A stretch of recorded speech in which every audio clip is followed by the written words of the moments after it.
In this video, I'm going to show you why your EE router is flashing Aqua and 6 ways to fix it quickly. A flashing Aqua light on your EE router usually means it's trying to connect to the network but hasn't fully established a connection yet.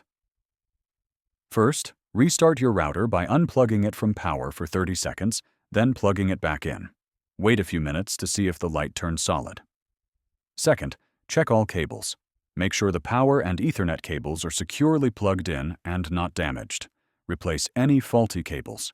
Third, move your router to a central, open spot away from thick walls or other electronics that can cause interference. Fourth, check for outages in your area using the EE app or website. Network issues can cause the router to keep trying to connect.